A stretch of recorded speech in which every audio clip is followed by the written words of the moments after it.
இயேசு கிறிஸ்துவின் இணையற்ற நாமத்தில் என் உள்ளங்கைகளில் உன்னை வரைந்திருக்கிறேன் என்கிற ஆண்டவர் கொடுத்த வாக்கு தத்தத்தோடு கூட சேர்ந்து கிறிஸ்துவில் விசுவாச ஊழியங்களின் சார்பில் உங்கள் அனைவருக்கும் என்னுடைய அன்பான வாழ்த்துதல்களை தெரிவித்துக் கொள்கிறேன். இன்றைய நாளுக்கான கோல்டன் ஆப்பிள் ஆதியாகமம் 12ஆம் அதிகாரம் 2ஆம் வசனம். நான் உன்னை ஆசீர்வதித்து உன் பெயரை பெருமைப்படுத்துவேன், நீ ஆசீர்வாதமாய் இருப்பாய். இன்றைய செய்தியின் தலைப்பு, ஆண்டவர் நம்மை ஆசீர்வதிக்காமல் விட்டுவிட்டால். நான் உன்னை பெரிய ஜாதியாக்குவேன், உன்னை ஆசீர்வதிப்பேன், உன் பெயரை பெருமைப்படுத்துவேன், நீ ஆசீர்வாதமாய் இருப்பாய். அடுக்கடுக்காய் இந்த ஆசீர்வாதங்கள் ஆபிரகாமுக்கு ஆண்டவர் கொடுத்தது. ஆண்டவருடைய வார்த்தைகளை கேட்கும் விசுவாசிகளுக்கு ஆண்டவர் ஆபிரகாமுக்கு கொடுத்த மாதிரியே ஆசீர்வாதமான வார்த்தைகளை எல்லாம் வரிசையாக சொல்லி ஜெபித்தால் மிகுந்த சந்தோஷம் அடைவார்கள். ஒரு ஆலயத்துக்கு 3 நாள் கன்வென்ஷன் கூட்டத்திற்கு நான் போயிருந்தேன். 5 பிரசங்கங்கள் நான் அங்கு பண்ண வேண்டும். போய் சேர்ந்த இரவே அந்த சபையின் ஆயர் என்னிடம் தனியாக வந்து, ஐயா ஒரு சின்ன கோரிக்கை என்றார். சொல்லுங்க ஐயா என்று கேட்டபோது, இந்த 3 நாட்களும் எங்கள் சபை மக்களை எதுவும் திட்டி விடாதீர்கள், அவர்களிடம் கண்டிப்பாக எதுவும் பேசிவிடாதீர்கள். இங்குள்ள ஒவ்வொரு குடும்பமும் ஏதோ ஒரு விதத்தில் நொந்து போயிருக்கிறார்கள். ஆகவே அவர்களுக்கு ஏற்றவாறு ஆசீர்வாதமான செய்திகளையே நீங்கள் கொடுக்க வேண்டும். அந்த நம்பிக்கையில் தான் உங்களை நான் அழைத்திருக்கிறேன் என்று சொன்னார். சரி ஐயா, எனக்கும் ஒரு சின்ன சந்தேகம் என்று கேட்டேன்.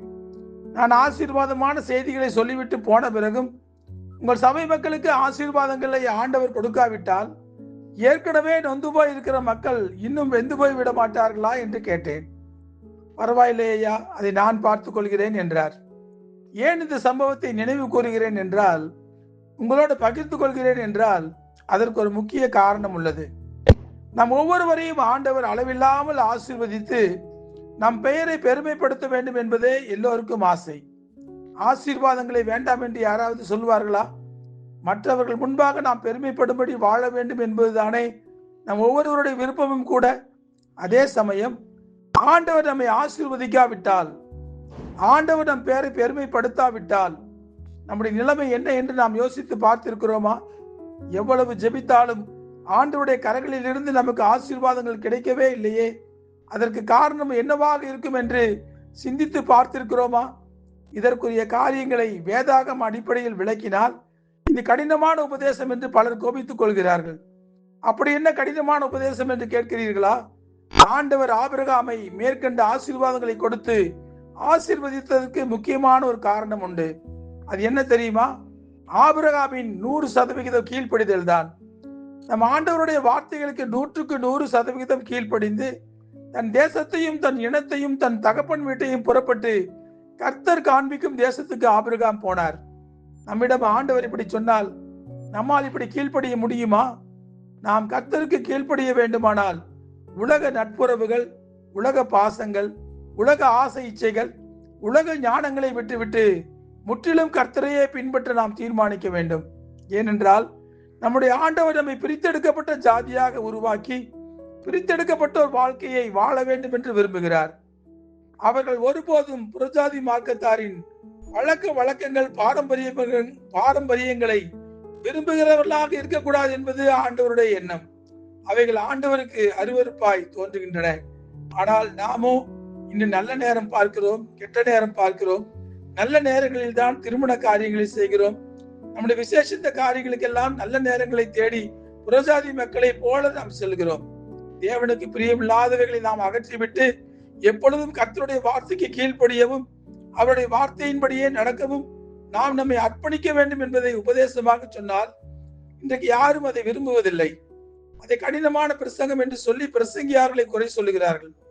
இதிலிருந்து ஒரு விஷயத்தை புரிந்து கொள்ளுங்கள். எல்லாருக்குமே ஆண்டவர் அளவில்லாமல் கொடுக்கிற ஆசீர்வாதங்கள் வேண்டும். ஆனால் ஆண்டவர் சொல்லுகிற நிபந்தனைகளுக்கு கீழ்ப்படிவதற்கு மனதில்லை. எப்படி ஆசீர்வாதங்கள் கிடைக்கும்? இன்றைக்கு ஆசீர்வாதங்கள் தடைபட்டு கொண்டிருப்பதற்கு காரணம் இதுதான். ஆண்டவருடைய கட்டளைகளுக்கும் கற்பனைகளுக்கும் கீழ்ப்படிவது இல்லை. உபாகமம் புஸ்தகத்தில் மிக மிக தெளிவான ஒரு ஆலோசனை சொல்லப்படுகிறது. இன்று நான் உனக்கு விதிக்கிற உன் தேவனாகிய கர்த்தருடைய கட்டளைகளின்படி எல்லாம் செய்ய நீ கவனமாயிருக்கும்படிக்கு அவர் சத்தத்திற்கு உண்மையாய் செவி கொடுப்பாயானால் உன் தேவனாகிய கர்த்தர் பூமியிலே உள்ள சகல ஜாதிகளிலும் உன்னை மேன்மையாக வைப்பார் என்பதுதான் அது. இந்த விஷயத்தில் ஆபிரகாம் ஆண்டவருக்கு மிகவும் உண்மையாக இருந்தார். ஆண்டவருடைய கற்பனைகளுக்கும் கட்டளைகளுக்கும் கீழ்ப்படிந்து நடந்தார்.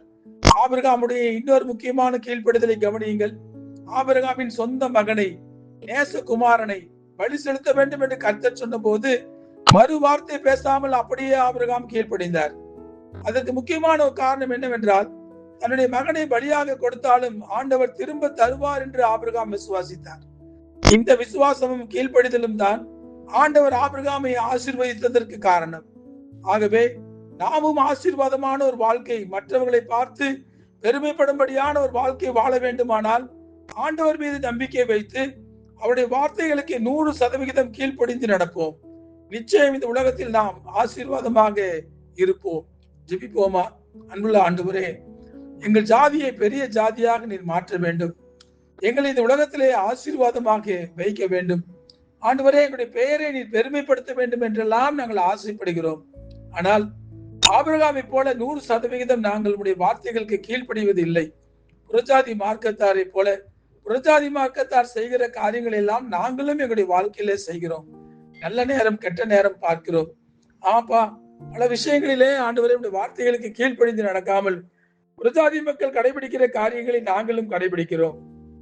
இதெல்லாம் உமக்கு பிரியமான காரியம் அல்ல என்பதை நாங்கள் உணர்ந்திருக்கிறோம். ஆண்டவரே, ஆபிரகாம் போல 100% நம்பிக்கையும் விசுவாசத்தையும் உங்கள் மீது வைத்து உம்முடைய வார்த்தைகளுக்கு நாங்கள் கீழ்ப்படிந்து நடக்கும் போது எங்களையும் நீர் பெரிய ஜாதி ஆக்குவீர், எங்களை ஆசீர்வதிப்பீர், எங்களை பெருமைப்படுத்துவீர் என்று சொல்லி நாங்கள் விசுவாசிக்கிறோம். ஆண்டவரே, அந்த நல்ல குணங்களை எங்களுக்கு கொடுங்க.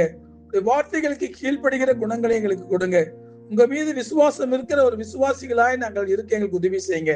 இயேசு கிறிஸ்து என்கிற வல்லமையுள்ள நாமத்திலே ஜெபிக்கிறோம் நல்ல பிதாவே. ஆமேன், ஆமேன்.